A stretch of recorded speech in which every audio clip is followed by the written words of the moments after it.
Hello दोस्तों। मैं विशाल बोरा फिर से लेकर आया हूँ आपके पास एक नई वीडियो। और आज इस वीडियो में हमारे साथ हैं अजय वैष्णव, जिन्होंने all Rajasthan first rank achieve किया है रीट एग्जामिनेशन में। रीट एग्जाम सितंबर मंथ में 2021 इसी साल हुआ था, जिसमें अजय वैष्णव ने अपनी फर्स्ट रैंक हासिल की है। और इस वीडियो में आज हम अजय से यही जानेंगे कि उनकी प्रिपरेशन किस तरह की रही इस कोरोना काल में, और उन्होंने अपनी इस प्रिपरेशन को कैसे मजबूती प्रदान करी। इतना लंबे टाइम तक रीट का चलते रहा कि अब होगा, और फाइनली 2 साल 2.5 साल बीत गए, उसके बाद रीट हुआ। तो कितना लंबा टाइम कैसे चला उनका प्रिपरेशन का ये दौर, और क्या क्या उन्होंने मुसीबतों का सामना किया इस प्रिपरेशन के दौरान कोरोना टाइम में, ये सब बातें आज हम अजय के साथ विस्तार से जानेंगे।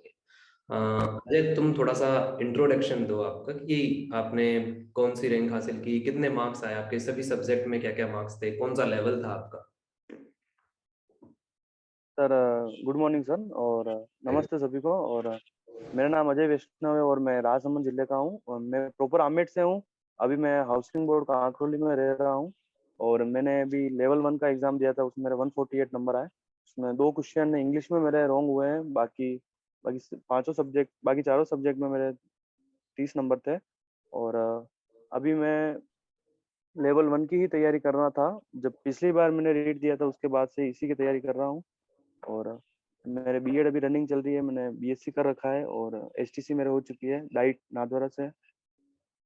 बहुत बढ़िया। तो ये आपका पहला अटेम्प्ट नहीं था, आपने पहले भी रीट दिया है। हाँ सर, मैंने पहले दिया है सर। रीट 2018 में दिया था शायद आपने, 2018 में। हाँ सर, मैंने 2018 में रीट दिया था सर। उसमें मेरे 3 नंबर कम हुए थे पोस्टिंग लेने के लिए। तभी से मैं मतलब वापिस से रेगुलर तैयारी तभी से जारी रखी है सर मैंने। और मेरा फोकस लेवल 1 ही था कि मतलब पिछली बार वो थोड़ा सेल्फ रेस्पेक्ट पे चोट पहुंची थी सर, की मतलब सभी दूसरों का हो गया और सर मेरा नहीं हुआ। होता तभी है। से मतलब वो जारी था सर। बहुत बढ़िया। तो आपकी जर्नी सिर्फ ये 1-2 साल की नहीं थी, ये बहुत लंबी जर्नी रही है आपकी। 2018 से ही आप लगे हुए थे आपके फोकस बना के इस सही चीज के सही। ऊपर। बहुत बढ़िया, बहुत बढ़िया। आपके कौन कौन से सब्जेक्ट थे अभी लेवल 1 में, एक बार ऑडियंस को बताएंगे। चल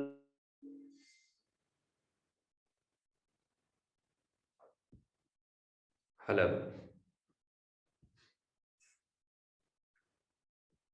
जी का साइकोलॉजी कहते हैं, सीधा कहते हैं उसमें। और सेकंड दो लैंग्वेज होती है, ऑप्शनल होती है सर। मेरे फर्स्ट लैंग्वेज हिंदी थी और सेकंड इंग्लिश थी।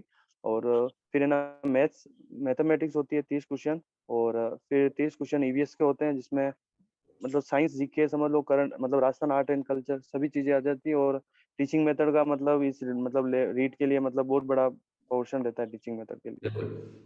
तो आपने इस प्रिपरेशन के दौरान, ये काफी लंबा टाइम रहता है, सभी को पता रहता है कि कोई भी कोचिंग या कोई भी चीज अभी चालू नहीं होती इन दौरान 2018 में, क्योंकि कोई भी कोचिंग या कुछ भी ऑनलाइन कोर्स आते हैं वो वैकेंसी से कुछ महीनों पहले आने लगते हैं। कुछ है। तो हाँ आपका, सर। आपने क्या यूट्यूब पे फ्री वीडियो देखकर काम चलाया, या फिर आपने आपकी पढ़ाई की तलवार को इन किताबों से ही धार देने का काम किया।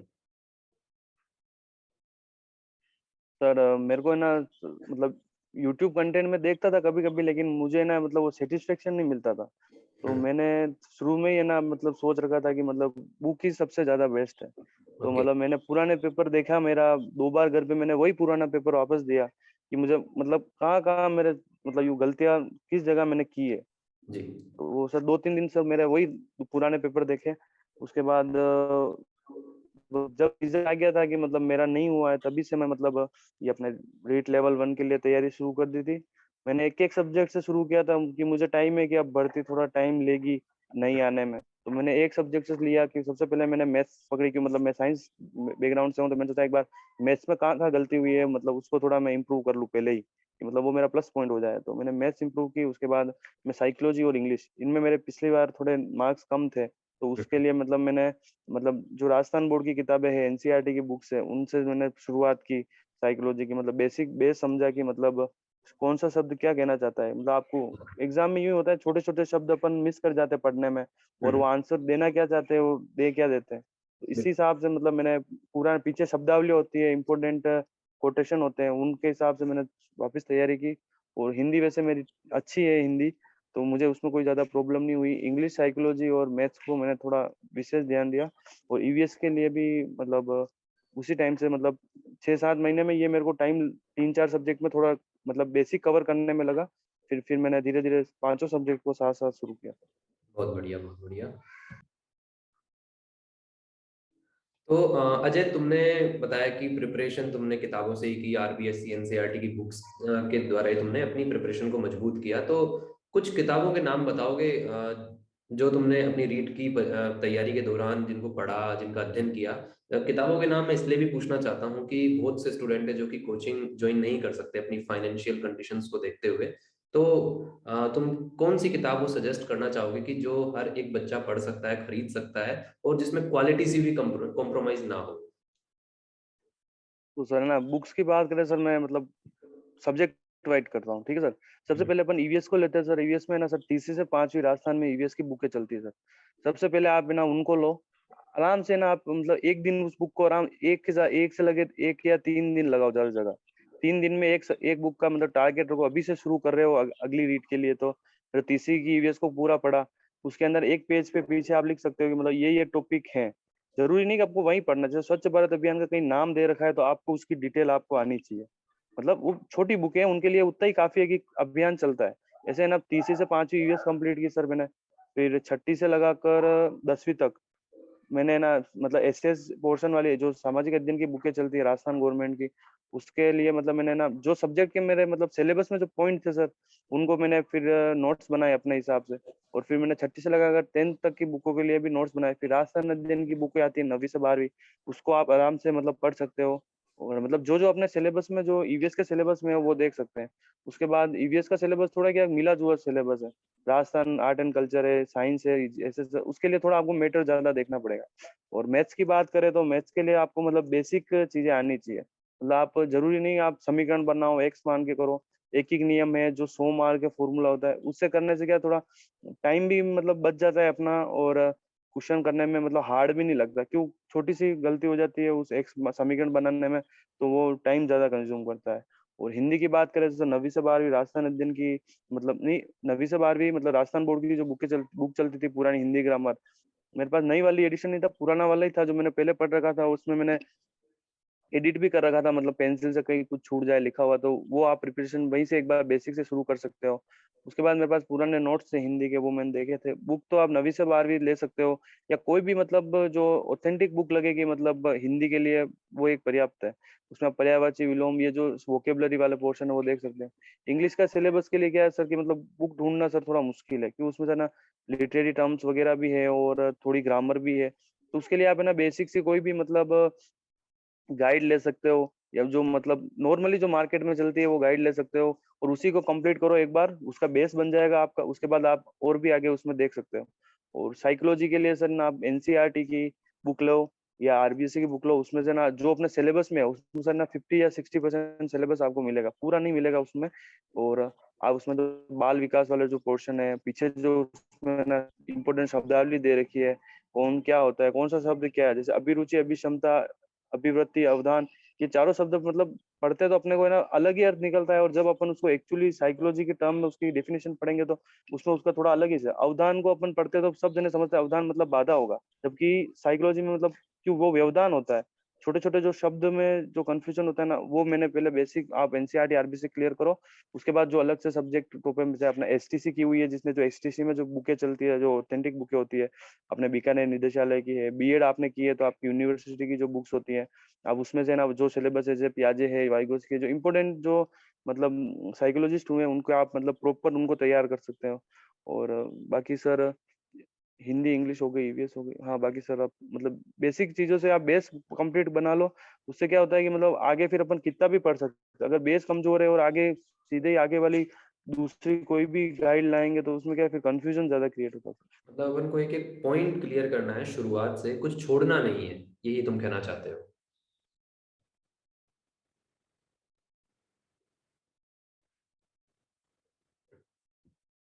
अजय, आई थिंक अजय का नेटवर्क इशू है कुछ। हेलो।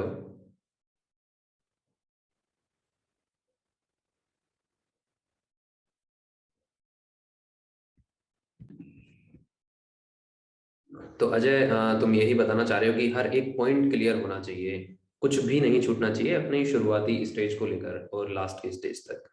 बहुत बढ़िया, तुमने सब कुछ शेयर किया स्टूडेंट्स के साथ। मेरा नेक्स्ट क्वेश्चन है तुमसे कि लोग जस्ट आफ्टर ट्वेल्थ बहुत सी अलग अलग फील्ड में जाने की सोचते हैं, लाइक एसएससी हो गया, किसी का यूपीएससी रहता है कि भाई मैं ग्रेजुएशन करने के बाद मेरा यूपीएससी का करूंगा। तो तुमने अपना टीचिंग पे ही क्यों फोकस किया है? तुम्हारा ऐसा क्या कोई सपना था कि मुझे टीचर ही बनना है, या फिर किसी वजह से तुम टीचिंग में आए हो? क्या कारण था ये? तो कारण तो यूँ था सर, मतलब मैं आमेर से पढ़ा हूँ क्या 11th तक, फिर मैंने 12वीं यहाँ धोइंदा से की है। सर क्या मतलब मेरे को कहीं मतलब यू मतलब आगे पढ़ने के लिए सर कोई काउंसलिंग वाला और कोई प्रॉपर गाइडेंस नहीं मिला सर। और मुझे ये एसएससी यूपीएससी के बाद मतलब मैंने ग्रेजुएशन करते करते मेरे को पता चला कि मतलब ये एक सिस्टम होते हैं क्या, इनमें कैसे पैटर्न रहता है, क्या सिलेबस आता है, मतलब इसका कोई गाइडेंस मिला नहीं। और जैसे आफ्टर ट्वेल्थ मुझे मतलब एक सर मिले, उन्होंने बोला कि एसटीसी कर ले अच्छा रहेगा, और उसमें ना जॉब आराम से मिल सकती है, इस हिसाब से गवर्नमेंट जॉब के हिसाब से फिर मैंने एसटीसी कर ली सर। और फिर धीरे धीरे मेरे को फिर पता चलने लगा कि इस फील्ड में भी बहुत स्कोप है, तो मैंने जो फील्ड लिया है फिर मैंने उसी पर पूरा मतलब 100% देने का ट्राई किया कि मतलब अब इसी पे रहना है और इसी को बेस्ट करना है। तुम्हारे तुमने बताया कि तुम्हें किसी टीचर ने बताया कि बीएसटीसी कर लो और इसके अंदर जो बड़ी आसानी से मिलती है, तो तुम्हारा कहना क्या है कि इतना आसान है वाकई में लेवल 1 क्लियर करना, जितना कि उन सर ने सर बोला लेवल 1 क्लियर कर शुरुआत कर दी? क्या वाकई में इतना आसान है? वो उन सर ने उनके टाइम के हिसाब से बोला कि मतलब उस टाइम इतना कंफ्यूज मतलब कंपटीशन नहीं होता था, और इस हिसाब से बोला कि मतलब आप लेवल एसटीसी करोगे तो उसमें लेवल 1 में पहले ये था कि मतलब फिक्स सीटें थी कि मतलब लेवल 1 को लेना है इन सीटों पर। तो उस हिसाब से उन्होंने बोला, और मुझे भी उसका उस टाइम उसको सिलेबस अच्छा लगा, और मुझे थोड़ी रुचि पढ़ाने में मतलब थोड़ी थी वैसे, तो मैंने मतलब एसटीसी को चुना, और फिर मैंने एसटीसी की अपने डाइट नाथद्वारा से। तो वहाँ मतलब गवर्नमेंट कॉलेज मेरे को अलॉट हो गया था, इसीलिए मैंने की, बाकी मेरे बीएससी चल रहा था उस टाइम। तो हम्म। पहले मेरा ये था कि अगर अच्छा कॉलेज मिल जाएगा तो मैं करूंगा, तो फिर मेरा कॉलेज अच्छा मिल गया तो फिर मैंने किया सर। तो तुम्हारा ग्रेजुएशन और क्या तुम्हारा अभी बीएड भी चल रहा है? और ग्रेजुएशन तुमने किस तरह किया, कौन से सब्जेक्ट में तुमने ग्रेजुएशन किया, और बीएड तुमने कब से शुरू? पर आफ्टर ट्वेल्थ मैंने मतलब एसएमबी नादर कॉलेज में, मतलब पास में ही है, 50 किलोमीटर है वहां से। फर्स्ट बार मतलब बीएससी फर्स्ट ईयर में एडमिशन लिया, फर्स्ट ईयर का एग्जाम देते देते ही सर फिर मैंने बीएसटीसी के लिए भी मतलब कम प्री बीएसटीसी होता है वो एग्जाम दिया। उसमें मेरा फर्स्ट लिस्ट मतलब मेरा फर्स्ट कॉलेज प्रेफरेंस नादौरा पड़ा था और मेरा सिलेक्शन हो गया था। तो मैंने बीएससी फर्स्ट ईयर करने के बाद ड्रॉप करके 2 साल एसटीसी की, फिर मैंने वापस एमएलएसयू जाके मतलब उसी कॉलेज एसएमबी में वापस एडमिशन लिया, सेकंड ईयर थर्ड ईयर मैंने कंटिन्यू किया। उसके बाद अभी फिर टाइम मिल गया कि मतलब अब मेरा रेट में पिछली बार नहीं हुआ था, तो फिर मैंने सोचा कि क्यों ना बीएड भी कर ले, आगे सेकंड ग्रेड फर्स्ट ग्रेड के लिए आराम से ट्राई कर सकते हैं। तो मैंने टाइम मिल रहा है तो मैंने सेकंड मतलब बीएड में प्री मतलब पीटीईटी का एग्जाम दिया, और मेरा पास ही कॉलेज है वो मिल गया मेरे को, द्वारिकाधीश। तो मैं वहीं से फिर मैंने कंटिन्यू बीएड भी जारी रखी। बहुत बढ़िया, बहुत बढ़िया। रीट का तुम्हारे जो फर्स्ट अटेम्प्ट तुमने दिया था उस टाइम, तो तुमने 2018 में दिया, और मतलब उस टाइम तुम्हारा कब विचार बना कि मुझे अब रीट ही देना है? मतलब जस्ट बीएसटीसी में एडमिशन लिया तभी तुम्हारा विचार बन गया होगा रीट, जाहिर सी बात है। सर है ना, मैंने मतलब क्या मतलब मैंने फर्स्ट ईयर किया तब तक मुझे कुछ इतना इसका मतलब कोई आइडिया नहीं था इतना। और जैसे जैसे मेरा फर्स्ट ईयर कंप्लीट हुआ फिर मेरे को लगा कि मतलब भर्ती आने वाली, और मतलब ये सिलेबस होता है, ये पोर्शन होता है। तो फिर मैंने पूरे मतलब सेकेंड ईयर रनिंग में ही मैंने पूरी मतलब अच्छी तैयारी की थी। फिर मेरे को ना एग्जाम होने के बाद 2-3 महीने का टाइम भी मिला था, मैंने तैयारी भी की थी, लेकिन मतलब वो फर्स्ट अटेम्प्ट था और मुझे मतलब थोड़ा हो जाता है, नर्वस हो गया था एग्जाम देते समय। वो कुछ क्वेश्चन रह भी गए थे मेरे, मतलब टाइम मैनेजमेंट सही नहीं हुआ, और मेरा उस टाइम नहीं हुआ था मेरा उस वाली रीट में। तभी से मतलब रीट जैसे ही खत्म हुआ उसके बाद से मैंने मतलब रिजल्ट आया उसके बाद से मैंने वापस अपनी मतलब जो बेस बनाने का मैंने सोचा कि मतलब सबसे पहले बेस अगर बन जाएगा मेरा, तो मैं मतलब आसानी से मतलब कट मतलब अगर टफ पेपर भी आ जाए तो भी आराम से हल कर सकते हैं, और इजी आ जाए तो भी कर सकते हैं। अगर बेस कमजोर है और अगर टफ पेपर आ जाता है तो फिर प्रॉब्लम आती है सर एग्जाम देने में। तुमने बताया टाइम मैनेजमेंट तुम्हारा फर्स्ट अटेम्प्ट में बहुत ही अच्छा नहीं था, पर उसको तुमने सेकंड अटेम्प्ट में सुधारा। वो किस तरह से सुधारा? क्या था तुम्हारा time management REET sir 2021? Sir time management यूँ था सर कि मतलब मैंने ना फर्स्ट है ना पेपर खोलते ही ना साइकोलॉजी से शुरू कर दिया था मैंने फर्स्ट बार। तो साइकोलॉजी में क्या था उसमें सर ना पेपर उस टाइम थोड़ा थोड़ा अच्छा लेवल का पेपर था और थोड़ा टफ भी था। तो उसमें क्या सर ना 3-4 क्वेश्चन ऐसे आगे शुरू में जो थोड़े मतलब डाउटफुल थे, मतलब आंसर आंसर कीज में भी उसके आंसर बदले गए। तो उस टाइम वो पेपर देख के मैं नर्वस हो गया कि मतलब ये मतलब इतना टफ पेपर कैसे आ गया। तो थोड़ा करके ही मैं छोड़ के मैंने ईवीएस किया, ईवीएस मेरा अच्छा हो गया, हिंदी किया अच्छा हुआ, इंग्लिश अच्छा हुआ, मैथमेटिक्स में आया। तब तक मेरा क्या मतलब उस मतलब रूम में घड़ी नहीं थी, ये कह सकते हैं कि सर मतलब एग्जाम व्यवस्था करवाने वालों की कमी है कि मतलब रूम में मतलब घड़ी नहीं थी, और जो एग्जामिनर थे उन्होंने मतलब बोला होगा, लेकिन अगर मुझे नहीं सुनाया हो टाइम का या से वो थोड़ा टाइम का रह गया, तो वो मैथ्स के क्वेश्चन मेरे 5-6 क्वेश्चन करने रह गए, मुझे 3-4 में आराम से कर सकता था। क्यों, मैं मैथ्स का स्टूडेंट हूँ, वो और एक दो फिर जल्दी जल्दी में गोले भी मैंने ऊपर नीचे भर दिए। तो अगली बार के लिए मैंने ये सोचा कि सबसे पहले मैथ्स में अगर थोड़ा टाइम कंज्यूम होता है तो अपना बेसिक से शुरू करो, एक एक नियम 100 मान के आराम से उनको कंप्लीट किया। फिर साइकोलॉजी का थोड़ा बेस बनाया, और फिर मैंने मतलब पुराने पेपर बहुत सोल्व किए सर इस बार। मतलब मैंने कम से कम देख लो सर 30 से 40 तो प्रैक्टिस सोल्व घर पे सोल्व किया। ऑनलाइन देने में सर वो मतलब वो नहीं है, आप है ना OMR शीट प्रिंट कराओ, टाइम लगाओ, फोन को साइड में रख दो और आराम से उसमें से करो। अगर फोन हाथ में रहता है, ऑनलाइन टेस्ट जैसा कोई मैसेज आ गया कुछ आ गया, मतलब वो सर फिर वो मजा नहीं आता सर उसमें। बहुत बढ़िया। आपका स्कूली दौर कैसा रहा, जैसे कि तुमने इस बार फर्स्ट रैंक अचीव किया, क्या तुम्हारा स्कूल और कॉलेज में भी तुम वहाँ के टॉपर रहे थे या एवरेज स्टूडेंट थे, क्या था आपका स्कूली और कॉलेज दौर? सर मतलब मैं 10th तक आमेट ही पढ़ा, मतलब 11th तक आमेट ही पढ़ा हूँ, 10th तक मैं विद्या निकेतन आमेट में पढ़ा हूँ। तो मतलब एवरेज स्टूडेंट था, मतलब ऐसे भी नहीं कि मतलब हर बार मेरी फर्स्ट रैंक आती है। मैं टॉप 10 में आ जाता था, मतलब 1 से लेकर 10 तक मेरी रैंक कहीं ना कहीं बन जाती थी। 10 तक मतलब मेरे 9th 8th में मेरे मतलब मैं मतलब मेरा एक्सीडेंट हो गया था और मैं कॉलेज स्कूल नहीं गया था। तो भी फिर मैंने मैथ्स का मेरे 92 नंबर आए थे बोर्ड में, तो फिर मेरा मैथ्स में थोड़ा रुझान ऑटोमेटिकली बढ़ गया। तो 10th में भी मेरे अच्छे नंबर आए थे, तो फिर मैंने 11th 12th में मैथमेटिक्स ले ली। एवरेज स्टूडेंट था सर, कॉलेज में भी मेरे एवरेज नंबर ही आते थे, मतलब इतना वो भी नहीं कि आपके 90 आए रहे, ऐसा भी नहीं कि 70 बन रहे। एवरेज स्टूडेंट था सर। और ये जरूर था कि मतलब जो दोस्त और जो फ्रेंड सर्कल है सर, वो मेरा काफी अच्छा था। कि मतलब ऐसा नहीं कि मतलब घूमने फिरने वाले हो ज्यादा और जब बिल्कुल पढ़ाई करने नहीं वाले हो। अच्छा फ्रेंड सर्कल था मेरे, आर्मेट वाले दोस्त और या जो कॉलेज में थे, फ्रेंड सर्कल मेरे को सर काफी अच्छा मिला सर। बहुत बढ़िया। और लोग दो तरह की बात करते हैं कि जो इंटेलिजेंट है वही एग्जाम क्रैक करते हैं, और दूसरा भाई कितने इंटेलिजेंट हो जाओ, कितने ही हार्ड वर्कर हो जाओ, तुम्हारी किस्मत में ही अगर टीचर बनना नहीं है तो तुम नहीं बन सकते। तुमको किस्मत को लेकर क्या कहना चाहोगे? किस्मत और कर्म, तुम दो इन दोनों को कैसे डिफाइन करोगे? और तुमने क्या देखा इस प्रिपरेशन के दौरान? क्या तुम्हारी वाकई किस्मत अच्छी थी इसलिए तुम टीचर बन गए, या तुम्हारा कर्म बहुत स्ट्रांग था इसलिए तुम टीचर बन गए? सर ना मैं सोच रहा हूँ सर, दोनों का कहीं ना कहीं योगदान तो है सर, लेकिन उसमें अगर अपन देखें तो सर ना कर्म सबसे मेन है। पिछली बार भी मतलब मेरे को लगा था कि यार मेरी किस्मत नहीं थी, गड़ी नहीं थी, वो मैंने बहुत थोड़े दिन मेरे को लगा, महीने 2 महीने की ऐसा कैसे हो गया और मेरा नहीं हुआ ऐसा। फिर मैंने सोचा कि अब जो हो गया उसका कोई नहीं, अपन इस बार थोड़ी अच्छी मेहनत करेंगे तो कहीं ना कहीं उसका पिछली बार वाला जो एक्सपीरियंस है वो भी काम आएगा। और इस बार अपन मतलब जो इस बार जो फर्स्ट बार देंगे उससे तो अपन कहीं ना कहीं थोड़े से आगे ही होंगे, क्योंकि अपन ने थोड़ा बहुत पढ़ रखा है। तो फिर मैंने बेसिक से शुरू किया सर, बिल्कुल शुरू से, कि मतलब बेस क्या होता है, और बेस बनाने के लिए मतलब मैंने मतलब जो ऑथेंटिक बुकें होती है उनको थोड़ा ट्राई किया। और मैं 2018 एग्जाम का रिजल्ट आया तब से अभी एग्जाम दिया तब तक मैं सर ये लेवल 1 से पांचों सब्जेक्ट से कहीं ना कहीं जुड़ा हुआ हूँ सर। बहुत बढ़िया। अजय, तुम्हारा नींद को लेकर क्या कहना है? कि मतलब तुमने अपने ये हर किसी के साथ रहता है कि भाई इस उम्र में क्या है, नींद वाकई में बहुत ज्यादा आती है सभी को, और पढ़ाई के लिए तुम कितना वक्त देते थे और अपने शरीर के लिए कितना वक्त देते थे? लाइक बहुत सी जगह पर पढ़ते हैं कि भाई सोना बहुत इंपॉर्टेंट है, तो बच्चे अक्सर सिर्फ सोना इंपॉर्टेंट समझते हैं, पढ़ाई को इंपॉर्टेंट नहीं समझते थे कि भाई सोना जरूरी है, पढ़ लेंगे, पहले पूरी नींद कर लेते हैं। तो तुम्हारा नींद को लेके क्या रहा इस 2-3 साल के प्रिपरेशन के दौरान? नींद को लेकर सर तो ये है कि जैसा आपको कंफर्टेबल लगे वो जरूरी है। दिन में नींद अच्छी लगती है तो दिन में लो, रात को अच्छी लगती है तो रात को लो। मैं कम से कम 8 घंटे की नींद रेगुलर लेता हूँ सर। उसमें एग्जाम टाइम में भी सर मैं मतलब 7 दिन मतलब मैं 6 घंटे सोता था 1 महीना, फिर 7-8 दिन पहले मैं एग्जाम से मेरे को लग गया कि अपनी तैयारी अच्छी है, अपना सिलेक्शन तो हो गई होगा।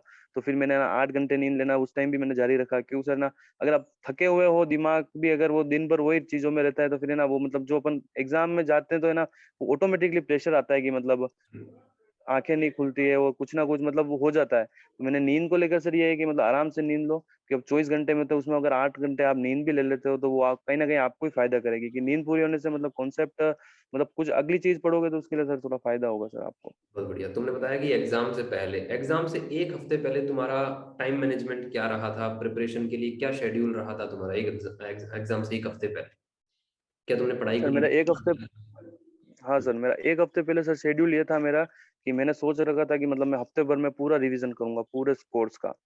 फिर मेरा सेंटर अजमेर आया था, जो मुझे लगा था कि यार उस दिन एक दिन पहले जाने में सर भीड़ भाड़ और उस चक्कर मतलब नींद पूरी नहीं हो, या मतलब वहां जाके थोड़ी थोड़ी सी अगर हल्का सा अपन देखते हैं कुछ सिलेबस तो इस हिसाब से मैंने 2 दिन पहले ही मैंने 7 दिन की जगह मैंने 5 दिन का शेड्यूल बनाया। और मैंने सोच लिया कि मैं 2 दिन पहले ही अजमेर चला जाऊंगा। और मैंने ना मतलब 5 दिन का शेड्यूल रखा, और उसमें से मैंने 4 सब्जेक्ट पूरी तरह कंप्लीट कर ली थी मेरी। ईवीएस को मैंने कर बंद मतलब छोड़ दिया था, क्योंकि मतलब मुझे पता था कि ईवीएस में मैंने बहुत अच्छा पहले से तैयारी कर रखी थी बेसिक से। तो ईवीएस को मैंने छोड़ दिया था। फिर अजमेर पहुंच गया था मैं 2 दिन पहले ही। वहां में हम 3 दोस्त थे, हमने एक रूम लिया। वहीं फिर है ना ईवीएस को भी मैंने आराम से 3-4 घंटे तक ईवीएस कंप्लीट की। नींद भी आराम से ली हमने वहाँ। और जो जो सिलेबस जो इम्पोर्टेंट पॉइंट है कि यार ये हमको देखने चाहिए अभी एग्जाम के हिसाब से, वो आराम से देखे। और फिर सुबह आराम से पेपर देने गए थे सर। तो सुबह जब पेपर देने गए तब भी क्या तुम बुक्स को साथ लेकर गए थे कि अब जाते जाते 1 घंटा और मैं पढ़ लेता हूँ, पन्ने पलट लेता हूँ, क्या ऐसा किया तुमने उस दिन? नहीं सर, मेरा यूं था सर कि मतलब पहले मैंने लेवल 2 की भी तैयारी जारी रखी थी काफी टाइम। फिर मेरे को लगा कि यार कहीं ना फर्स्ट पेपर लेवल 2 का होता है, फिर लेवल 1 का होता है। तो मेरे को लगा कि लेवल 2 के देने में कहीं है ना मतलब थोड़ा कॉन्फिडेंस, अगर कोई क्वेश्चन ऐसा नहीं अटक जाते हैं या कुछ हो जाता है पेपर में, तो वो मतलब सही फर्स्ट लेवल में मतलब वो परफॉर्मेंस नहीं आती। तो मैंने लेवल 2 को पहले ही छोड़ दिया था कि घर पे, कि मतलब इसकी बुक साथ में ले जानी नहीं है और ये अपने को पेपर देना ही नहीं है। तो मेरे को है ना मेरा टाइम फर्स्ट पारी था ही नहीं, तो मैं आराम से सुबह उठा लेट, 6-7 घंटे आराम से नींद हो गई थी। कि उस टाइम थोड़ा रहता है कि नींद लेट आती है रात को, भले ही 9 बजे आप सो जाओगे तो आपको 11 बजे तक नींद आएगी ही नहीं। आराम से नींद ली, खाना वाना खाया हम दोस्तों ने, फिर हमने बुक वुक को तो हमने मतलब रात को पढ़ाई की। उसके बाद सुबह 1 घंटा देखा था मैंने साइकोलॉजी को। उसके बाद सीधे ही अपन एग्जाम देने चले गए सर। सिर्फ एडमिट कार्ड और जो जरूरी चीजें ले गया था, और एक ईवीएस की शॉर्ट नोट डेट्स वगैरह थी, कि मतलब ये देखने में फायदा है, क्योंकि सर डेट्स में ये होता है सर कंफ्यूजन, मतलब ऑप्शन में अगर मिलती जुलती आ जाती है तो फिर याद नहीं आता सर ये था या ये था। तो वो डेट वाली जो कॉपी थी, मतलब जो इम्पोर्टेंट डेट्स वगैरह या थी, जो या रोजगार नीतियां थी वगैरह, वो मैं साथ ले गया था वहां। तो मैंने 10-15 मिनट उसको देखा था। और फिर एग्जाम से 1 घंटे पहले सर मैंने वो रख दिया था सर, बिल्कुल सब। तो तुम्हारा क्या कहना है अजय, लेवल 2 लेवल 1 को लेके? छात्र ये सोचकर देते हैं कि यार लेवल 1 भी दे लेते हैं, हम लेवल 2 की प्रिपरेशन कर रहे हैं, लेवल 1 तो निकाल ही देंगे। तो अभी अब ये तो क्लियर अब हुआ था कि भाई जो एसटीसी कर रखे हैं लेवल 1 उन्हीं का है, बीएड वालों के लिए लेवल 2 है। बट लोग दो चीजों पे फोकस रखते हैं, तो तुम उस चीज के लिए क्या कहना चाहोगे? जैसे तुमने भी दोनों फॉर्म फिल किए थे बट तुमने दिया सिर्फ एक ही। सही।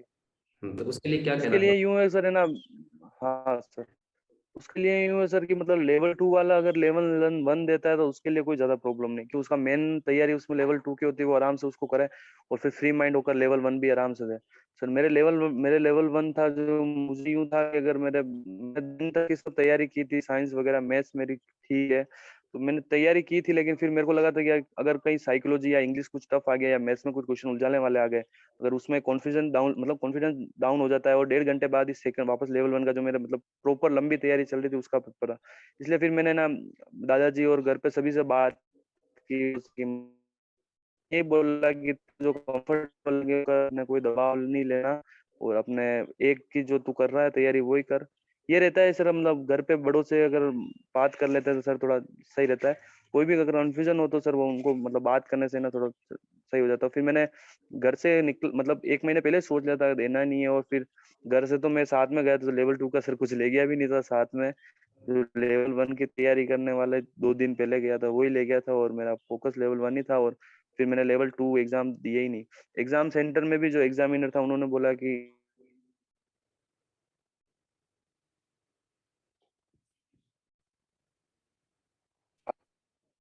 कार्ड दिखाऊं? हाँ सर, फिर वो लेवल 1 वाला एग्जाम भी मेरे ध्यान में था। और फिर मैंने लेवल 2 एग्जामिनर वहाँ एग्जाम सेंटर पे कहा, वहाँ भी एग्जामिनर बोला आपने लेवल 2 एग्जाम नहीं दिया। तो फिर मैंने बोला नहीं, मेरे को लेवल 1 ही देना था, और मैंने लेवल 1 ही दिया एग्जाम। बहुत बढ़िया। तो शेड्यूल का रोल एक बिजनेस में भी बहुत ज़्यादा होता है अपने टारगेट्स को अचीव करने के लिए, और पढ़ाई में भी बहुत ही इम्पोर्टेंस रोल प्ले करता है शेड्यूल। तो तुम्हारा शेड्यूल क्या था प्रिपरेशन में? 2-3 साल के अंदर हर दिन का क्या शेड्यूल था? हर हफ्ते का तुम क्या टारगेट बनाते थे? हर महीने का क्या शेड्यूल रहा था तुम्हारा?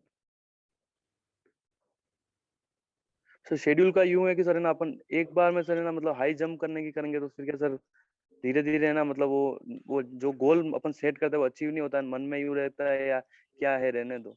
इससे अच्छा है एक छोटा छोटा गोल सेलेक्ट करो कि मतलब ऐसा नहीं फर्स्ट दिन ही आप सोचो कि मुझे आज इसके 40 पेज पढ़ने हैं या ये 2 टॉपिक कवर करना है।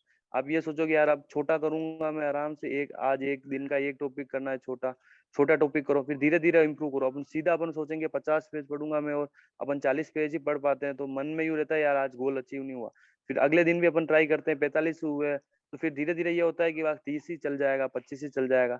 इससे अच्छा छोटा ही रखो, 25 पेज का रखो तो वो 25 करने हैं तो करने हैं और आराम से करने हैं। तो शेड्यूल का यूं है सर कि मतलब मेरे यूं था कि मतलब शुरू शुरू में तो मैंने सर है ना कॉन्सेप्ट पे थोड़ा ध्यान ज्यादा दिया कि मतलब बेस बनाना है मेरे को। 6 महीने साल भर तो मैंने मतलब मतलब जो टॉपिक होता है वो कॉन्सेप्ट उसी पर ध्यान दिया कि मतलब ये टॉपिक मेरे को नहीं आ रहा है तो कुछ टीचर जैसे मतलब मेरे को मिले हैं कि उन्होंने बोला है कि ये वाला जो टॉपिक है वो छोड़ दे, ये मतलब बहुत हार्ड है, नहीं होगा। तो फिर मेरे को यूँ लगा कि यार हमारे सिलेबस में है तो सर कहीं ना कहीं तो सर क्यों नहीं होगा, वो होगा। तो मैंने उसके लिए भी मतलब थोड़ा उसका भी बेस बनाया धीरे धीरे कि मतलब टाइम लगेगा लेकिन अगर हो जाएगा, अपन ट्राई करेंगे तो हो जाएगा। तो उस हिसाब से छोटे छोटे शेड्यूल रखे और फिर मतलब एग्जाम जैसे फॉर्म भर दिया उसके बाद मेरा ये शेड्यूल था कि मतलब मैं 15 दिन में साइकोलॉजी का सिलेबस करता था। मेरा एक मतलब लगभग 13 दिन में साइकोलॉजी का सिलेबस मैं कर लेता, लेकिन दो दो दिन मैंने एक्स्ट्रा यूं रखे कि कुछ ना कुछ काम आ जाता है सर। कहीं कुछ सामाजिक प्रोग्राम भी आ जाते हैं छोटे मोटे जो बहुत जरूरी होते हैं और कुछ कुछ ना कुछ काम आ जाता है। उस हिसाब से मैंने यूं नहीं कि अपन फिक्स टाइम टू टाइम चलो, 2-3 दिन का गैप रखो ताकि अगर वो नहीं भी हो तो अपन मतलब अपने जो टारगेट है वो 15 दिन में हो सकता है। अपन फिक्स 12 दिन मान के करेंगे और एक दिन भी नहीं गए तो वो शेड्यूल आगे का बिगड़ जाता है और मन में यूं रहता है कि अपन ने मतलब वो शेड्यूल अचीव नहीं किया। छोटे छोटे गोल करो कि उससे क्या है कि मतलब थोड़ा इजी रहता है सर। ओके, तुमने बताया कि अपने भारतीय संस्कृति में वाकई में सामाजिक कार्य कुछ हद से ही ज्यादा होते हैं, और उन कार्यों के बिना मजा भी नहीं आता है। हाँ सर। ये हो गई या कुछ भी हो गया। तो जब तुम अपना एक दिन कहीं वेस्ट कर देते थे प्रिपरेशन के दौरान, तो उसको वेस्ट कहना ही उचित है। अगर तुम करते तो क्या उस चीज की भरपाई सही है तुम अगले दिन करते थे, या फिर वैसा ही शेड्यूल रहता था? कोई ऐसा भरपाई, ऐसा कोई रोल अपने उसमें था नहीं? सर। हाँ सर, उसमें यूं है जैसे 10 सामाजिक प्रोग्राम है सर, उसमें मैं सर एक ही अटेंड करता जो मेरे को लगता था कि यार ये सबसे जरूरी है, मतलब मेरे बिना उसका मतलब कहीं ना कहीं अटकेगा वो प्रोग्राम, इसलिए मैं वही अटेंड करता था। बाकी मतलब थोड़ा सेक्रीफाइस भी करना पड़ता है कि आप हर किसी को खुश नहीं कर सकते कि आप आओ आओ, कुछ ना कुछ तो आपको त्याग मतलब प्रिपरेशन में तो जरूरी है। तो मैं वही अटेंड करता था और वो भी मतलब पूरा दिन वाला मैं शेड्यूल रखता ही नहीं था। मेरे को मालूम है मेरे को 10 बजे जाना है तो मैं 5 बजे उठ के एक दो सब्जेक्ट आराम से पढ़ लेता था। फिर दिन भर का अगर प्रोग्राम होता हो जाता था। और वो मैं वो 15 दिन का शेड्यूल में इसीलिए रखा है, अगर एक दो दिन कहीं ना कहीं तो आपको 15 दिन में एक दिन तो एक सब्जेक्ट कहीं ना कहीं अटकेगा, तो वो उसकी भरपाई हो जाती थी। कि मेरा 15 दिन का जैसे साइकोलॉजी का था, ईवीएस का मेरे 20 दिन का था, क्योंकि ईवीएस का सिलेबस बहुत बड़ा है। अपन उसको 15 दिन में अचीव करने का रखेंगे तो वो 15 दिन में वो होगा ही नहीं, पॉसिबल ही नहीं है, और फिर अपने को लगेगा कि नहीं हुआ। इसलिए यार जैसा जितना सिलेबस हो उस हिसाब से सेट करो, ऐसा जरूरी नहीं कि आपको इसका 50 पेज पढ़ना 40 पेज पढ़ना। कोई टॉपिक डिफिकल्ट हो तो उसको आराम से करो, जो सिंपल हो उसको आराम से जल्दी कर लो, मतलब वही। बहुत बढ़िया। तुम्हारी रिवीजन स्ट्रेटेजी क्या थी? तुमने शेड्यूल बता दिया, बहुत अच्छा, पढ़ाई का तरीका बहुत अच्छा बताया, बट रिवीजन की स्ट्रेटेजी क्या रही होगी कि तुम कब कब रिवाइज करते थे? हर एक चैप्टर का रिवीजन स्ट्रेटेजी क्या थी? पूरी एक सेक्शन का रिवीजन स्ट्रेटेजी क्या थी? किस तरह तुमने अपनी रिवीजन स्ट्रेटेजी को 3 साल तक मेंटेन रखा? रिवीजन में यूं है सर, आपको कॉन्फिडेंस आना चाहिए उस टॉपिक के बारे में। मतलब ऐसा नहीं है कि आप 5 बार पढ़ो, लोग बोलते हैं कि आप इसी चीज को 10 बार पढ़ लोगे तो वो आपको कंप्लीट हो जाएगी। ऐसा नहीं है, मतलब आपको अगर किसी टॉपिक को करने में आपको सर 2 बार पढ़ने में आपको कॉन्फिडेंस आ गया कि सर यार ये सवाल तो मैं कर लूंगा, तो उसको आप है ना थोड़ा लंबे समय बाद रिवाइज करो उसको। और अपने को ये लगता है कॉन्फिडेंस नहीं है इस टॉपिक में कि यार ये मेरा अभी भी क्वेश्चन गलत हो रहा है, तो उसलिए ना मैंने क्या किया सर ना, पिछली बार से मैंने सीख ली थी कि मतलब मैंने प्रैक्टिस सेट मार्केट में बने बनाए मिलते हैं, उससे ज्यादा मैंने ना जो पुराने जो टेट के पेपर होते हैं सर, वो हरियाणा हो, हिमाचल हो, यूपी हो, अपने ये अपने क्या नाम है एमपी टेट वाला हो, कर्नाटक टेट वाला हो, ये जो पेपर होते हैं ना सर, ये कोई ना कोई एग्जामिनर बनाता है तो उस माइंडसेट से बनाता है कि मतलब एग्जाम कितना डीपली वो पूछ रहा है, और उनका क्वेश्चन होता है वो घुमा के क्वेश्चन होता है, उनको करने से सर ये होता है कि सर कॉन्सेप्ट मतलब क्लियर हो जाता है कि मतलब एग्जामिनर इस टाइप तक और इतना डीप तक जाके पूछ सकता है। अपन सर प्रैक्टिस सेट करते हैं सर, वो कॉपी पेस्ट होता है गाइडो वाले पीछे क्वेश्चन के, वो करने में अपन को लगता है 130 आ रहे, 135 नंबर आ रहे, तो अपने को भी लगता है कि यार अपन तैयारी अच्छी है। जो मेरे पिछली बार हुआ था कि मतलब मेरे को इतने अच्छे नंबर आ रहे थे, मेरे को सोचा कि आराम से हो जाएगा। इस बार मैंने फिर है ना, पहले सर आर टेट वाले जो भी पेपर हुए हैं 2011 से लगाकर 18 तक, लेवल 1 भी दिए, लेवल 2 भी दिए। और ऐसा नहीं कि मतलब पेपर मैंने पीडीएफ डाउनलोड की करके दिए, और जो नहीं मिला पेपर मेरे को, वो अगर किसी दोस्त के पास, फ्रेंड के पास हो, जैसे मेरा दोस्त है दिग्विजय है, कुंदन है, उन्होंने मतलब उनके पास अगर कोई वो बुक लेके आया तो वो मेरे को उसकी पीडीएफ बना के भेज देते थे। मैं फोन को फ्लाइट मोड पे डाला, ओएमआर प्रिंट करके मैंने 150 पहले से निकाल रखी थी, मतलब वो मैं आराम से पेपर करता था जैसे टाइम लगा के। और फिर पुराने एग्जाम के क्वेश्चन करने से ये फायदा होता है कि सर एक एग्जामिनर क्वेश्चन बनाता है और एक सर एक मतलब टाइपिस्ट बनाता है या कोई टीचर बनाता है। एग्जामिनर वाले क्वेश्चन में सर ना पढ़ने में अपने को लगता है कि सर यार भले वो क्वेश्चन इजी होगा, लेकिन मतलब वो उसकी लैंग्वेज होगी या जो उसका पैटर्न होगा पूछने का, और जो मतलब 30 क्वेश्चन जैसे साइकोलॉजी है तो वो पूरे सिलेबस को कवर करके चलेगा। बाकी हम प्रैक्टिस सेट लाते हैं उसमें एक या दो टॉपिक में से ही 5-5 7-7 क्वेश्चन आ जाते हैं। अगर वो आपके टॉपिक अच्छा है तो उसमें आपके अच्छे नंबर आ जाते हैं, वो कम है तो अपने कम नंबर आ जाते हैं। तो सही से इवोल्यूशन नहीं हो पाता सर इतना। बहुत बढ़िया। मैं ऑडियंस को बताना चाहूँगा कि findmytest.com भी ऑनलाइन मॉक टेस्ट सीरीज देते हैं हम लोग। अभी हम गेट एग्जामिनेशन के लिए फोकस करते हैं। All India rank first, second, fourth और काफ़ी रैंक हमने हासिल की है। findmytest.com पे आपको सब चीज़ मिल जाएंगी। जल्द ही हम रीट एग्जामिनेशन के लिए भी टेस्ट सीरीज ला रहे हैं, जहाँ पे जैसे अजय बता रहे हैं कि टॉपिक वाइज, सब्जेक्ट वाइज उस पूरी प्रिपरेशन होनी चाहिए स्टूडेंट की। तो टॉपिक वाइज एनालिसिस भी होगा, सब्जेक्ट वाइज भी होगा, पूरे सेक्शन वाइज भी होगा। सभी तरह के टेस्ट findmytest.com पे मिलेंगे और स्टूडेंट गाइडेंस ले सकते हैं। आजकल बच्चों को गाइड करने वाले नहीं होते, जो कि अजय ने शुरुआत में बताया कि किसी ने बता दिया, कोई गाइडेंस नहीं था तो उन्होंने एसटीसी कर लिया। और तो इस तरह के किसी भी तरह के गाइडेंस जो कि हम फ्री ऑफ कॉस्ट देते हैं हमारे व्हाट्सएप सपोर्ट पे, जिसका नंबर है 9509939058। ये आपको डिस्क्रिप्शन में भी मिल जाएगा। आप गाइडेंस ले सकते हैं किसी भी एग्जाम के लिए हमारे सपोर्ट टीम से। मेरा अगला क्वेश्चन है अजय तुमसे, तुम्हें कभी ऐसा लगा था कि भाई रीट मेरे लिए नहीं है, ये बड़ा टफ है और मेरे से नहीं हो पाएगा? प्रिपरेशन के दौरान अपन पढ़ते रहते हैं तो अचानक से लगता है यार ये क्या क्वेश्चन आ गया, वाकई में बड़ा टफ मामला है, तो मैं नहीं कर पाऊंगा रीट, मुझे अब स्विच करना चाहिए किसी दूसरे एग्जाम में। ऐसा कभी डिमोटिवेशन टाइप कुछ तुम्हें आया कभी? सर वो मतलब मैंने फर्स्ट बार जब 2018 वाले दी थी तब मैंने तैयारी करने लगा, तब मेरे को ना वो सिलेबस मेरे लिए बहुत नया था। क्यों मतलब राजस्थान आर्ट एंड कल्चर पढ़ना और वो सब, तो किशोर जी सर है, उन्होंने मेरे को पहले उसी से बेसिक से शुरू किया कि जो पढ़ने पढ़ रखा है उसको पहले पढ़ लो। बेस बनाया आराम से। 2018 में नहीं हुआ तो मुझे लगा कि यार अपने को अगर ये जो दूसरे कम्पिटेटिव एग्जाम होते हैं वो भी मेरे को ट्राई करना चाहिए। मैंने एलडीसी वाला एग्जाम भी मतलब तैयारी की थी, लेकिन वो 2 महीने तैयारी की थी, दिया था मेरे पॉइंट 19 से सर मैं रिटर्न एग्जाम में रह गया सर। तो उस टाइम मेरे को लगा था कि यार कोई बात नहीं, पॉइंट 19 से रहा है तो अगली बार जब ट्राई करेंगे तब तो ये पॉइंट 19 का कम हो ही जाएगा। पिछली बार 3 से रहा था तो मेरे को लगा था कि कुछ नहीं, इस बार तो 3 नंबर तो क्रॉस लाइन तो क्रॉस कर ही लेंगे। उस हिसाब से बेसिक बनाकर ही तैयारी शुरू की। और कभी कभी बीच में लग जाता था कि यार कोई क्वेश्चन ऐसा आ गया, यार ये तो मैंने अभी तक इतना पेपर पढ़ लिया तभी नहीं मेरे मतलब मैंने देखा ही नहीं कभी इस टाइप आ गया। तो फिर मैं वो ही सोच लेता था कि यार मेरे से नहीं होगा तो सभी के लिए नया है। क्यों सर, सभी वही चीजें पढ़ते हैं जो नॉर्मल सब बच्चे पढ़ते हैं। ऐसा मतलब एग्जामिनर जो बनाता है वो सर है ना, वो उसके दिमाग में उस समय क्या चल रहा है, वो कौन सा टॉपिक उसने सोच रखा है, वो उस लेवल का बनाता है। तो वो उसके लिए है ना, अपन पेपर का मतलब मैं देखना यही मतलब पेपर देते समय मैं ये सोच रखा था कि अगर अगर है ना कोई क्वेश्चन टफ आ जाता है और मतलब मेरे को बिल्कुल ही नहीं आ रहा है, कुछ नहीं आ रहा है, तो उसमें ना अपने को अपना बेस्ट देना है कि अपन उसको क्या समझ पा रहे हैं, वो क्या कहना चाह रहे हैं, अपने को जो लगे वो उसका आंसर कर दो। ऐसा नहीं है कि मतलब क्वेश्चन ना मतलब क्या बोलो सर, विवाद वाले क्वेश्चन भी होते हैं कि उसमें ये आंसर भी सही है। अपने को जो लगे कि यार मैंने इतना पढ़ा है उसमें से कहीं ना कहीं मेरे को ये लग रहा है तो उसका आप आंसर कर दो, कि इसमें माइनस मार्किंग होती नहीं है। आराम से आप पेपर करो, वो वाला रहता है सर। बहुत बढ़िया। तुम्हारा स्मार्टफोन और डिस्ट्रैक्शन, इन दोनों से तुम क्या कहना चाहोगे कि स्मार्टफोन एक डिस्ट्रैक्शन के लिए होता है, दिमाग को भटकाने के लिए होता है, या फिर कोरोना काल में स्मार्टफोन से बड़ा हथियार पढ़ाई करने के लिए वाकई में कुछ नहीं था? तुम्हारा स्मार्टफोन को लेकर इन 3 साल की प्रिपरेशन में तुमने क्या यूज लिया स्मार्टफोन को? क्या वाकई में बहुत यूजफुल साबित हुआ तुम्हारे लिए, या तुमने उसको दूर रखा? सर स्मार्टफोन को तो नहीं सर, मैं मतलब मैं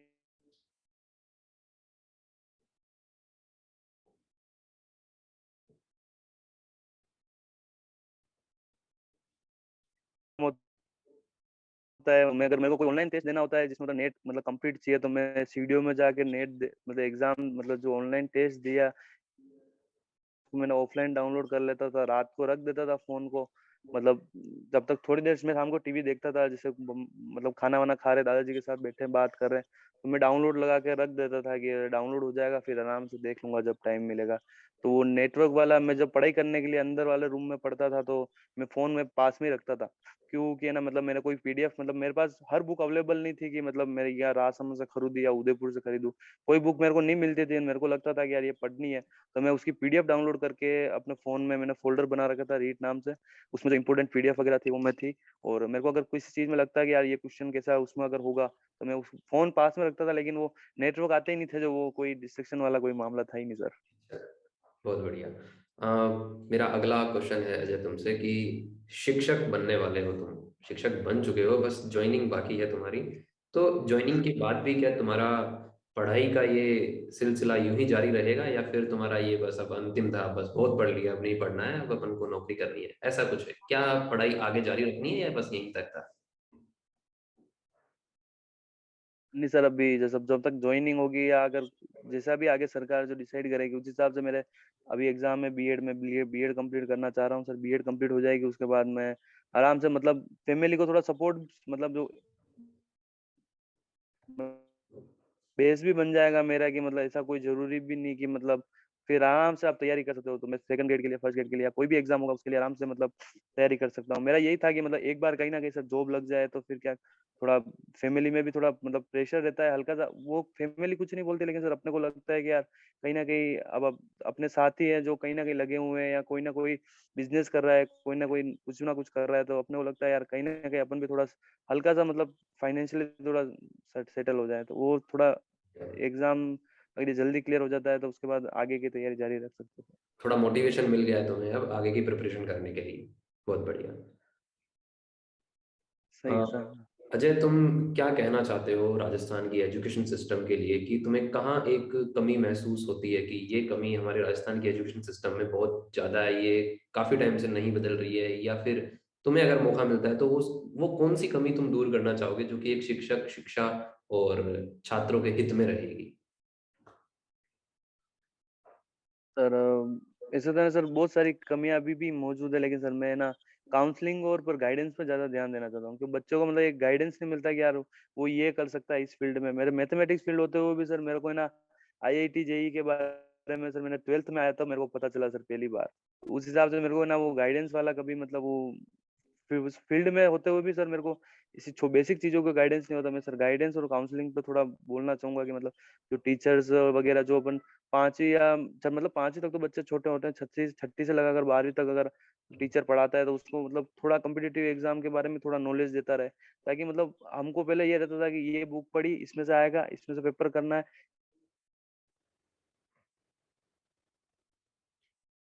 अजय, तुम्हारी आवाज नहीं आ रही है। अपने इस हिसाब से मैं मतलब गाइडेंस और काउंसलिंग पे कहना चाहता हूँ कि मतलब टीचर से मतलब शुरू से ही बच्चे को थोड़ा गाइड करे कि मतलब इस फील्ड में आप ये कर सकते हो, इस फील्ड में आप ये कर सकते हो।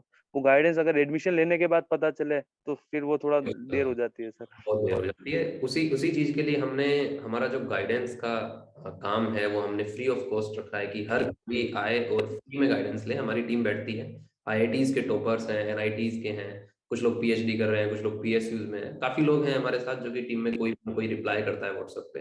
तो जो नंबर है वो डिस्क्रिप्शन में दिया है। गाइज, आपको अगर गाइडेंस चाहिए जस्ट आफ्टर 12th, या रीट का भी आपने भी क्वालिफाई किया, अब आगे क्या कर सकते हैं, तो बेझिझक आप हमें मैसेज कर सकते हैं व्हाट्सएप पे।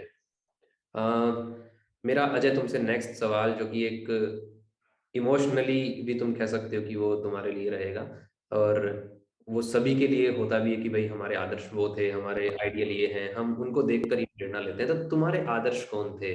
तुम किन से प्रेरणा लेते थे हमेशा, कि तुम हमेशा वो ताकत कहाँ से तुम्हें आई थी, कौन देता था वो ताकत कि मुझे अब करते जाना है, रुकना नहीं है, करते जाना है? कौन था वो इंसान, या क्या कहना चाहेंगे आप आपके आदर्श के बारे में? तो आदर्श तो है ना सर, सबसे बड़ा तो सर फैमिली होती है, कि फैमिली में अपन एक पर्सन किसी को भी देखते हैं तो अपने को वैसे मोटिवेशन मिल जाता है कि सर इन्होंने हमारे लिए कितने सेक्रीफाइस किए हैं।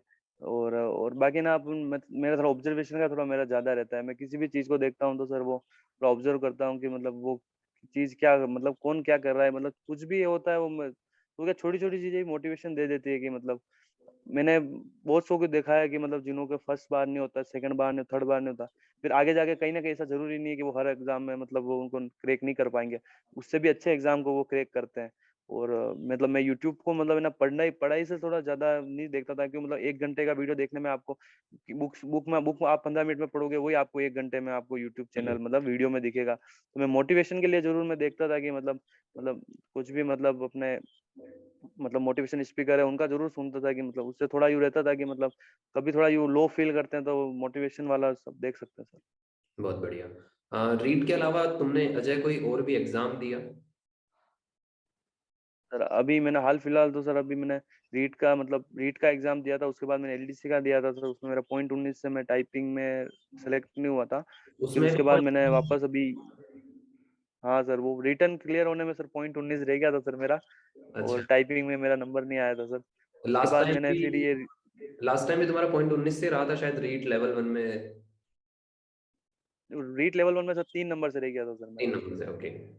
हाँ, तो ठीक उसके बाद उसके जस्ट मतलब उसका रिजल्ट आया था, एलडीसी की मतलब भर्ती निकली थी, मैंने ट्राई किया था सर, .19 से मेरे मतलब रिटर्न क्लियर होना रह गया था। तो फिर उस टाइम मेरे को इतना दुख नहीं हुआ था, क्योंकि मतलब .19 से ही तो रहे हैं कि मतलब मेरे मतलब इतनी एलडीसी मतलब जो राजस्थान जीके और वगैरह मेरे इतना टच में नहीं था, तो भी मतलब मैंने तैयारी की और मेरे को लगा कि यार .19 तो कहीं ना कहीं अपन जॉब तो लगेंगे, ये थोड़ा मेरे को लगा। और फिर मैंने वापस रीट लेवल 1 को ही चुना कि मतलब जो अपने मेन गोल है, मतलब कि यार इसको तो करना ही है, क्योंकि पिछली बार नहीं हुआ तो सर लोगों को मतलब बहुत सी चीजें सुनने को मिलती है कि मतलब ये तेरा इसका हो गया, तेरा कैसे नहीं हुआ, ये तो है। तेरे क्लास में तेरे से कम नंबर लाता था, और ऐसी मतलब बहुत सी चीजें सुनने को मिलती है कि मतलब इनका हुआ तेरा क्यों नहीं हुआ।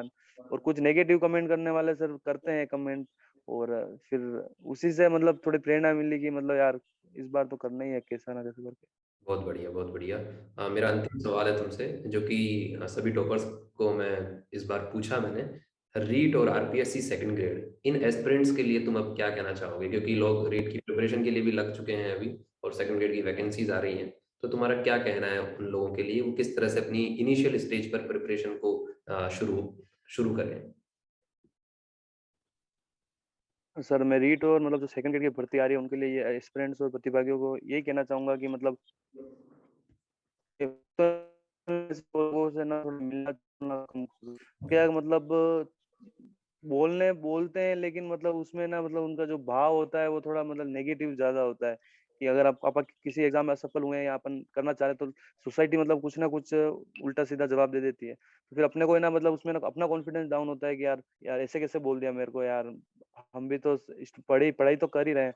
इसलिए यही है कि मतलब आप पुराने पेपर का एनालिसिस करो, सबसे बेस्ट है कि क्वेश्चन कहाँ से पूछ रहा है, क्या इंपॉर्टेंट है क्या इंपॉर्टेंट नहीं है। उसके बाद आप प्रैक्टिस सेट की जगह आप पुराने पेपर को करने में सर है ना बहुत ज्यादा फायदा है, कि वो कोई एग्जामिनर बनाता है तो वो उसका माइंड सेट और जो पेपर पैटर्न होता है वो थोड़ा अपने को थोड़ा पता लगता है। तो मैं सभी को यही कहना चाहूंगा कि मतलब आने वाले सभी एग्जाम के लिए सर मेरी तरफ से उनको अग्रिम शुभकामनाएं, कि वो आराम से तैयारी करें और किसी प्रकार का दबाव ना ले कि हमारा का मतलब लास्ट चांस है या दबाव है। आराम से करो अभी, मतलब ऐसा कुछ नहीं होता है कि मतलब अभी ये अपने का लास्ट है अब उसके बाद कुछ नहीं होगा। हाँ, सभी के पास कुछ ना कुछ रास्ते खुले रहते हैं, और मैं भगवान से यही मतलब प्रार्थना करता हूँ कि सभी कहीं ना कहीं अपनी जिंदगी में सफल हुए। बहुत बढ़िया। और हम भी यही आशा करते हैं कि आप जिस तरह से अभी आपने ये पड़ाव को पार किया, ऐसे ही आप अगले पड़ावों को भी पार करते रहें और सफलताओं को चूमते रहें। हमारी तरफ से थैंक यू आपको सर। बहुत शुभकामनाएं। और मैं ऑडियंस को बोलना चाहूंगा कि चैनल को सब्सक्राइब जरूर करें। अगला वीडियो भी किसी ना किसी टॉपर के साथ होगा, और आपके काफी सवालों के जवाब वो टॉपर्स देंगे। तो और कभी भी आप हमें मैसेज कर सकते हैं, नंबर डिस्क्रिप्शन में दिया हुआ है। अगर आपको किसी भी तरह के एग्जाम की, किसी भी तरह की प्रिपरेशन से रिलेटेड कोई टिप्स चाहिए, तो आप बेझिझक हमें व्हाट्सअप कर सकते हैं। बहुत बहुत धन्यवाद अजय, आपका वैल्यूएबल टाइम हमें देने के लिए। Thank you sir. या सर थैंक यू सर।